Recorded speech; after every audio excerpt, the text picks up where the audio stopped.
Welcome to prime debate BRK news. నేను మీ పవన్ కృష్ణమూర్తి. మొత్తానికి పొద్దున్నుంచి హాట్గా నడిచినటువంటి బ్రేకింగ్ ఇష్యూ సినీ నటుడు అల్లు అర్జున్కి తెలంగాణ హైకోర్టులో ఊరట లభించింది. అల్లు అర్జున్ దాఖలు చేసిన క్వాష్ పిటిషన్ మీద విచారణ చేపట్టిన ఉన్నత న్యాయస్థానం 4 వారాల పాటు మధ్యంతర బెయిల్ మంజూరు చేసింది. అయితే అల్లు అర్జున్ ప్రస్తుతం చెంచల్గూడ జైల్లోనే ఇంకా ఉన్నారు. జైలు రిసెప్షన్లోనే కూర్చున్నారు. హైకోర్టు ఉత్తర్వులు వచ్చినందున వెయిట్ చేయాల్సి వస్తోంది. జైలు అధికారులు కోర్టు ఆదేశాల కోసం ఇంకా ఎదురు చూస్తూ ఉన్నారు. మరి ఈ నేపథ్యంలో సంధ్యా థియేటర్ వద్ద జరిగినటువంటి తొక్కిసలాట ఘటనలో పోలీసులు ఆయన ఉదయం అరెస్ట్ చేయడం, ఆయన A2గా పేర్కొన్నటువంటి పోలీసులు మధ్యాహ్నం 1:30కి అరెస్ట్ చేసి రిమాండ్ రిపోర్ట్లో చూపించారు. నాంపల్లి కోర్టులో ఆయన సబ్మిట్ చేశారు. అయితే క్వాష్ పిటిషన్ మీద విచారణ అక్కడ జరగడం, అయితే దీనికి సంబంధించినటువంటి మెరిట్స్ కానీ అక్కడ ఉన్నటువంటి విషయాలన్నింటినీ పరిగణలోకి తీసుకుని నాంపల్లి కోర్టు జడ్జి 14 రోజుల పాటు రిమాండ్ విధించారు. రిమాండ్ దగ్గర నుంచి ఇక మళ్ళీ అదే క్వాష్ పిటిషన్ మీద హైకోర్టుకు వెళ్ళడం, హైకోర్టులో అనేక అంశాల మీద చర్చ జరగడం, వివిధ కేసులని ఉదహరించడం, అలాగే అల్లు అర్జున్ కేవలం నటుడు మాత్రమే అన్నటువంటి ఒక దాంతో ఆయన్ని పరిగణలోకి తీసుకొని నేరస్తుడిగా ప్రూవ్ చేయడం అనేది తప్పని, సామాన్యుడిలాగే ఆయనకి కూడా జీవించే హక్కు కూడా ఉంది, దాన్ని విస్మరించకూడదు అంటూ సర్వోన్నత న్యాయస్థానం అభిప్రాయపడి 4 వారాల పాటు ఇంటరిమ్ బెయిల్ అంటే మధ్యంతర బెయిల్ ఉత్తర్వులు జారీ చేసింది. కేవలం 4 వారాల పాటు. అయితే రెగ్యులర్ బెయిల్కి సంబంధించి మళ్ళీ కింది స్థాయి కోర్టుకు వెళ్ళి మీరు అక్కడే మొత్తం అంతా ట్రయల్ కోర్టులోనే ప్రూవ్ చేసుకొని బెయిల్ తీసుకోవాలి, లేదంటే అక్కడే క్వాష్ చేయించుకోవాలని చెప్పి సూచనలు కూడా చేసింది. బట్ ఈ 4 వారాల పాటు అల్లు అర్జున్ని అరెస్ట్ చేయడానికి వీల్లేదంటూ బెయిల్ అయితే మంజూరు చేసింది. ఇది ప్రస్తుతం ఉన్నటువంటి బ్రేకింగ్ సమాచారం. స్టిల్ అల్లు అర్జున్ అక్కడే జైలు దగ్గర కూర్చున్నారు. అధికారులు అక్కడికి డాక్యుమెంట్స్ తీసుకెళ్లి కోర్టు ఇచ్చినటువంటి తీసుకెళ్తే అక్కడి నుంచి రిలీజ్ అయ్యి ఇంటికి వచ్చేటువంటి అవకాశం ఉంది. ఖచ్చితంగా రాత్రి లోపల వస్తారనేదే అందరూ ఆశాభావంతో ఉన్నారు. అయితే అల్లు అర్జున్ అరెస్ట్ని సపోర్ట్ చేయాలా, ఖండించాలా అంటే first Allu Arjun point of వ్యూలో పొద్దున అరెస్ట్ చేసే దగ్గరికి పోలీసులు అక్కడికి వెళ్ళిన దగ్గర నుంచి Allu Arjun point of view తీసుకున్నప్పుడు, సార్ మీరు రావడం తప్పు కాదు, మీరు నన్ను తీసుకెళ్లాలనుకోవడం కూడా తప్పు కాదు, కానీ మీకు కూడా కొన్ని పరిధులు ఉన్నాయి, మాకు కూడా హక్కు అనేది ఉంది, మీరు మా బెడ్రూమ్లోకి వచ్చేసి తీసుకెళ్లడం ఎంతవరకు సమంజసం అని చెప్తూనే పూర్తిగా సహకరిస్తూ పోలీస్ అధికారులతోటి పోలీస్ స్టేషన్కి ఆయన వెళ్ళడం జరిగింది. వాళ్ళ అభిమానులు కూడా మేము కూడా సామాన్యులమే, మమ్మల్ని ఏదో విఐపి లాగా ట్రీట్ చేయక్కర్లేదు, మా విషయంలోనైనా సరే చట్టం తన పని తాను చేసుకుపోవాల్సిందే, మేము గౌరవిస్తున్నాం, అల్లు అర్జున్ అరెస్ట్ని మేము అవమానంగా మేము భావించడం లేదు, చట్టపరంగా వారు ఏ చర్యలు తీసుకోవాలనుకున్నారో దానికి మేము ఖచ్చితంగా మద్దతు ఇస్తున్నాం. అయితే మమ్మల్ని అనవసరంగా రాజకీయాల్లోకి లాగడం కానీ మమ్మల్ని అవమానించేటువంటి కార్యక్రమాలు కానీ దయచేసి ఎవరు చేయొద్దు. మేము చట్టాన్ని ప్రభుత్వాన్ని గౌరవించే వాళ్ళమే తప్ప మేము చట్టాన్ని మీరి ఏదో చేయాలనుకునే వాళ్ళం కాదు, చట్టం మాకు కూడా ఒకటే, మేము కూడా సామాన్యులమే, మా హీరో అయినా మేమైనా అని వాళ్ళ అభిమానులు కూడా చాలా చక్కటి స్టేట్మెంట్ని ఇచ్చారు. ఇక ఇందులోకి రాజకీయాలు ఎంటర్ అయిపోయాయి. సరే ఎవరు కాదనుకున్నా అవుననుకున్నా రాజకీయ కోణం అనేది కనిపిస్తూనే ఉంది అంటున్నారు చాలామంది. మరి ఏంటా రాజకీయ కోణం? ఇందులో అల్లు అర్జున్ బలిపశువు అయిపోయాడా? ఒక పక్కన పుష్ప రికార్డు మొత్తం భారతదేశ వ్యాప్తంగా చూసుకుంటే అన్ని సినిమాల రికార్డుని బదలగొట్టింది. అలాంటిది ఈ టైంలో ఆయన అరెస్ట్ చేయడం అనేది ఇది ఖచ్చితంగా రాజకీయ ప్రోద్బలంతోనే జరిగింది అని చాలామంది, లేదు లేదు చట్టం తన పని సామాన్యంగానే చేసుకు వెళ్ళింది అని కొంతమంది మాట్లాడుతున్నారు. మరి న్యాయపరంగా కానీ సామాజిక పరంగా కానీ ఇందులో ఏది న్యాయం? అల్లు అర్జున్కి పూర్తి స్థాయిలో న్యాయం కావాలా, అవసరం లేదా? ఇదే ఇవాళ ప్రైమ్ డిబేట్. సో మనతో అందుబాటులో ఉన్నారు దీని మీద డిస్కస్ చేయడానికి హైకోర్టు అడ్వకేట్ వై ప్రసాద్ గారు, అలాగే భారతీయ రాష్ట్ర సమితి నుంచి గర్రెపల్లి సతీష్ గారు, అలాగే senior journalist association president Annapareddy Vijayabhaskar Reddy గారు అడ్వకేట్, అలాగే హైకోర్టు అడ్వకేట్ కర్లపాలెం నౌమిన్. అందరికీ నమస్కారం అండి. నౌమిన్ గారు, యాక్చువల్గా అసలు ఫస్ట్ హీరింగ్ పాయింట్ దగ్గర నుంచి కేసులో ఏం జరిగింది, బెయిల్ ఏ బేస్ మీద వచ్చింది అనేది క్లుప్తంగా ఒకసారి మీరు వివరించండి. సార్ ఫస్ట్ ఆఫ్ ఆల్ జరిగింది ఏంటంటే 2వ తారీఖున వాళ్ళు ఏసీపీ చిక్కడపల్లికి they have given an application. ఈ పలానా 9వ తారీఖున అల్లు అర్జున్ గారు 3, 4 థియేటర్లకు వస్తామని చెప్పి అప్లికేషన్ ఇచ్చారు కన్సర్న్డ్ ఏసీపీస్కి. ఆ సంధ్య అవ్వచ్చు లేదా అమీర్పేటలో ఇంకో థియేటర్ అవ్వచ్చు, ఇచ్చారు. సో ఫైనల్ డే వరకు కూడా ఏ క్లారిటీ రాలేదు ఆయన ఏ థియేటర్కి వస్తారో. 9వ తారీఖున మధ్యాహ్నం 1:30కి వాళ్ళు ఇంటిమేషన్ పంపించారు, మేము ఫలానా సంధ్యా థియేటర్కి వస్తాము అని. అప్పటికి పర్మిషన్ వచ్చేసింది. ప్రీమియర్ షో వేయడానికి government already permission by memo ఇచ్చేసింది. అవును. సరే, బాగుంది. ఈయన వెళ్ళారు. ఈయన వెళ్ళినప్పుడు ఈయన పర్సనల్ సెక్యూరిటీ ఉన్నారు, ఒక నలుగురు ఉన్నారు ఈయన పర్సనల్ సెక్యూరిటీ, అల్లు అర్జున్ గారి పర్సనల్ సెక్యూరిటీ. అక్కడ ఏదో కొంచెం ఆబ్వియస్లీ ఒక హీరో వెళ్తూ ఉన్నారు అంటే జరుగుతుంది. ఎస్ నిరంజన్ రెడ్డి గారు కూడా అదే చెప్పారు, నేను అదే చెప్తున్నా. కొన్ని వందల సినిమాలకి మేము వెళ్ళాం సంధ్యా థియేటర్కి. ఇన్ఫ్యాక్ట్ నేను అదుర్స్ సినిమాకి వెళ్ళాను, జూనియర్ ఎన్టీఆర్ గారు వచ్చారప్పుడు తొక్కిసలాట జరిగింది. ఇవన్నీ జరుగుతూ ఉంటాయి. కాకపోతే ఇక్కడ పోలీసుల వైఫల్యం చాలా కనిపిస్తోంది. మీరు రిమాండ్ రిపోర్ట్ చదివితే ఈ ఈ సదరు రేవతి అనే వ్యక్తి ఎక్కడైతే ఆవిడ తొక్కిసలాటలో గురైందో అది గ్రౌండ్ ఫ్లోర్లో ఉంది సార్. అవును. అయితే అల్లు అర్జున్ గారు ఫస్ట్ ఫ్లోర్ బాల్కనీలో ఉన్నారు. ఈ పోలీసులందరూ కూడా ఫస్ట్ ఫ్లోర్ బాల్కనీలో ఉన్నారు తప్ప గ్రౌండ్ ఫ్లోర్లో ఎవ్వరూ లేరు. సో కంప్లీట్ ప్రొటెక్షన్ అనేది విఐపికి ఇచ్చారు. ఏదంటారు సార్? కంప్లీట్ ప్రొటెక్షన్ అనేది విఐపికి ఇచ్చారు. విఐపికి ఇచ్చారు. విఐపికి ఆయన పర్సనల్ సెక్యూరిటీ ఉంది, ఆయనకి ఇవ్వక్కర్లా. ఏదన్నా తొక్కిసలాట జరిగితే గ్రౌండ్ ఫ్లోర్లో జరుగుతుంది తప్ప ఫస్ట్ ఫ్లోర్ బాల్కనీలో జరిగే అవకాశాలు చాలా తక్కువ. ఓకే, సరే. ఇప్పుడు వాళ్ళు పెట్టిన కేసులు ఏంటంటే section 100 of Bharatiya Nyaya Sanhita, culpable homicide not amounting to murder. అంటే ఒక వ్యక్తి చనిపోవడానికి కారణమయ్యారు కానీ అది హత్య కాదు. రెండోది పెట్టింది ఏంటంటే 105 బిఎన్ఎస్ భారతీయ న్యాయ సంహిత. అదేంటంటే దానికి పనిష్మెంట్ ఏంటి, ఇవి పెట్టారు వాళ్ళు. ఓకే. అయితే ఆ 100 కానీ 105 కానీ 106 కానీ అట్రాక్ట్ అవ్వవు.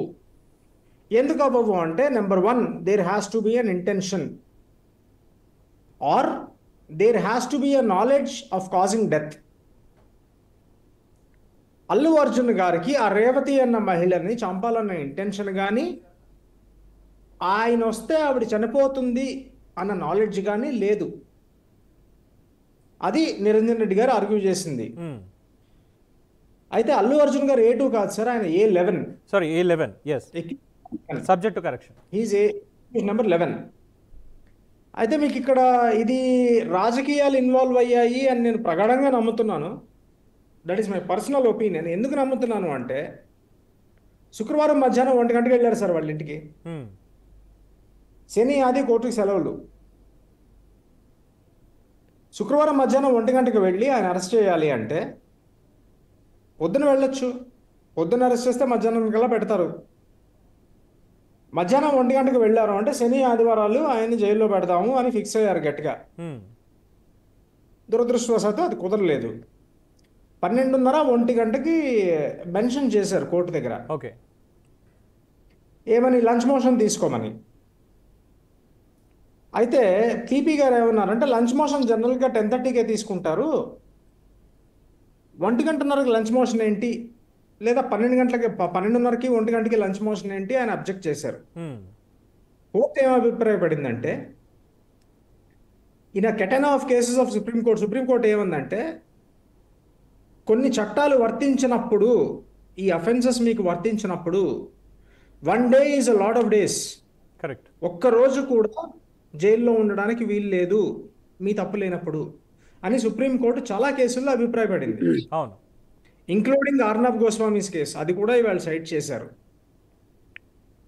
అయితే జడ్జి గారు ఏమన్నారంటే, ఆ పీపీ గారు ఏమన్నారంటే, ఆయన యాక్టర్ కాబట్టి తీసుకుంటున్నారా అంటే, ఎస్ నిరంజన్ రెడ్డి గారు, నేను యాక్టర్ని తీసుకోకండి, అల్లు అర్జున్ గారు యాక్టర్ని తీసుకోకండి, ఒక సామాన్య పౌరుడికి ఈ ప్రమాదం వస్తే ఏం చేస్తారు అలాగే చేయండి. ఇప్పుడు డిస్క్రిమినేషన్ ఉంటుంది సార్. డిస్క్రిమినేషన్ ఏంటి, మందబలం అర్ధబలం ఉన్నవాడికి కొంత వెసులుబాటు ఉంటుంది. అవును. ఇక్కడికి వచ్చేసరికి ఏమైంది, మందబలం అర్ధబలం ఉంది కాబట్టి నాకు రివర్స్ డిస్క్రిమినేషన్ అవుతోంది. నేను ఒక సెలబ్రిటీ అని చెప్పి నాకు రివర్స్ డిస్క్రిమినేషన్ చేయకూడదు. నన్ను కూడా సామాన్య పౌరుడిలాగే పరిగణించాలి అని చెప్పి వాళ్ళు చేస్తే జడ్జి గారు ఏమన్నారంటే సరే సామాన్య పౌరుడిగానే ట్రీట్ చేస్తాం, 4 గంటలకు తీసుకుంటాం అన్నారు. 4 గంటలకు తీసుకున్నారు. 4 గంటల నుంచి 6 గంటల దాకా ఆర్గ్యుమెంట్స్ అయ్యాయి. ఈ ఆర్గ్యుమెంట్స్ అయినప్పుడు అర్నబ్ గోస్వామి గారి కేసు సైట్ చేశారు. One of the preliminary objections made by the public prosecutor ఏంటంటే ఆల్రెడీ అరెస్ట్ అయిపోయింది కాబట్టి క్వాష్ పిటిషన్ ఇన్ఫ్రాక్చర్స్ అవుతుంది అన్నారు ఆయన. మనం ఇక్కడ గుర్తుపెట్టుకోవాల్సింది ఏంటంటే అల్లు అర్జున్ గారు వేసింది క్వాష్ పిటిషన్ కాదు, యాంటిసిపేటరీ బెయిల్ కాదు. అవును, అరెస్ట్ అయ్యాక ఇన్ఫ్రాక్చర్స్ అయ్యేది యాంటిసిపేటరీ బెయిల్ పిటిషన్.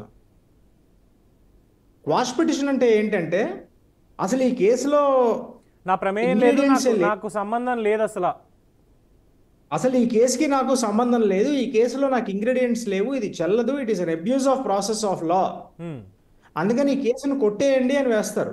అవును. సో క్వాష్ పిటిషన్ వేసినప్పుడు అరెస్ట్కి దానికి సంబంధం లేదు సార్. ఓకే. ఎప్పుడైతే యాంటిసిపేటరీ బెయిల్ వేస్తారో, యాంటిసిపేటరీ బెయిల్ ఏంటంటే నన్ను అరెస్ట్ చేసే అవకాశం ఉంది కనుక, అవకాశం ఉందని నేను నమ్ముతున్నాను కనుక నాకు ప్రొటెక్షన్ ఇవ్వండి అంటారు. అలాంటి పిటిషన్ వేసినప్పుడు ఆల్రెడీ అరెస్ట్ అయిపోయాక ఇంకేం ప్రొటెక్షన్ ఇస్తుంది కోర్టు? కరెక్ట్. సో దానికి దీనికి చాలా తేడా ఉంది.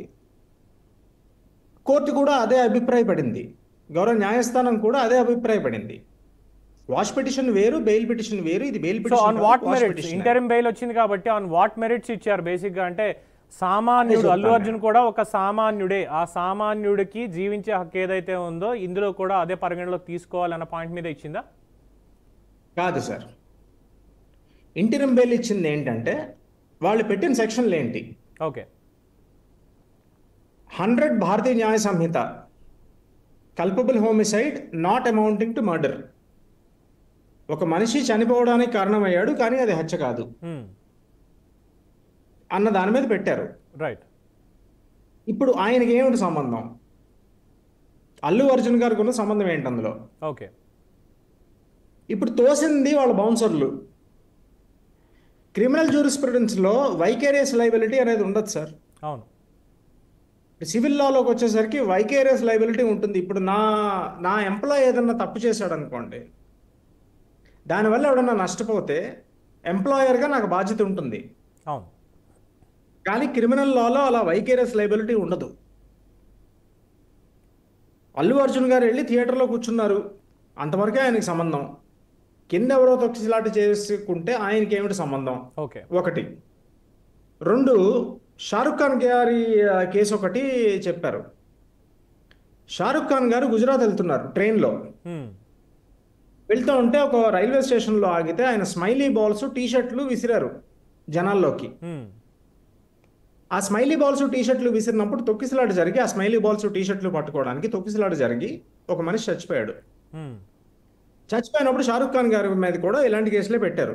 ఓకే. పాత ఐపీసీ ప్రకారం ఇలాంటి కేసులే పెట్టినప్పుడు గుజరాత్ హైకోర్టులో క్వాష్ పిటిషన్ వేసినప్పుడు గుజరాత్ హైకోర్టు క్వాష్ చేసింది అది.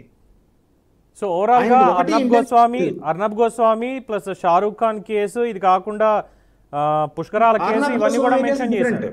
అది కూడా చెప్తాను నేను. ఇప్పుడు షారూక్ ఖాన్ గారి కేసు ఏంటంటే ఇన్ డీటెయిల్ అని కాదు, కేసెస్ మెన్షన్ చేసిన ఒకసారి చెప్పుకుంటే సో ఫర్దర్ గా will go in to the debate completely.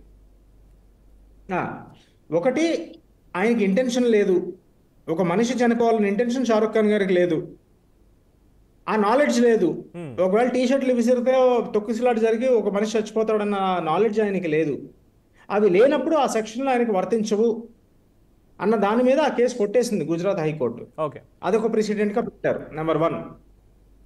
రెండోది, అర్నబ్ గోస్వామి గారి కేసులో సుప్రీంకోర్టు ఏమందంటే high court did not exercise its jurisdiction in protecting the liberty of a person. ఒక మనిషి జీవించే స్వేచ్ఛని కాపాడే బాధ్యత హైకోర్టు తీసుకోలేదు అని హైకోర్టుని తప్పుపట్టి ఆయనకి ఇంటరిమ్ బెయిల్ ఇచ్చింది. ఓకే. అది కూడా పెట్టారు. 2, ఇక్కడ ఏమైందంటే అల్లు అర్జున్ గారి కేసులో షో స్టార్ట్ అయింది 9:30కి. అవును. ఆయన థియేటర్లోకి వెళ్ళింది 9:40కి. అది కూడా కోర్టు దృష్టికి తీసుకొచ్చారు. అవును. అది కాకుండా 2014-15లో పుష్కరాలు అయ్యాయి రాజమండ్రిలో. అవును. అప్పటి గౌరవ ముఖ్యమంత్రి నారా చంద్రబాబు నాయుడు గారు పుష్కరాలకి రాజమండ్రి వెళ్ళినప్పుడు ఏర్పాట్లు చూద్దామని తొక్కిసలాట జరిగి 30 మంది పోయారు. అవును. ఆ 30 మంది పోయినప్పుడు ముఖ్యమంత్రి గారి మీద ఎటువంటి కేసు పెట్టలేదు. ఎందుకు పెట్టలేదు అంటే ఆయనకి ఇంటెన్షన్ లేదు, నాలెడ్జ్ లేదు. ఈ కేసులన్నీ తీసుకొచ్చారు. ఈ కేసులన్నీ తీసుకొచ్చి మన నిరంజన్ రెడ్డి గారు ఏమన్నారంటే public prosecutor has to be a prosecutor, not a persecutor correct అని ఆయన ఆర్గ్యూ చేశారు. సో ఇవన్నీ దృష్టిలోకి తీసుకొని రిమాండ్ రిపోర్ట్ చూసి, రిమాండ్ రిపోర్ట్లో కూడా ఏంటంటే ఎక్కడ కూడా అల్లు అర్జున్ గారు కావాలని చేసినట్టు అక్కడ లేదు, ఆయనకి సంబంధం లేదు అని ఇంటర్మ్ బెయిల్ మంజూరు చేయడం జరిగింది వాళ్ళ. రైట్.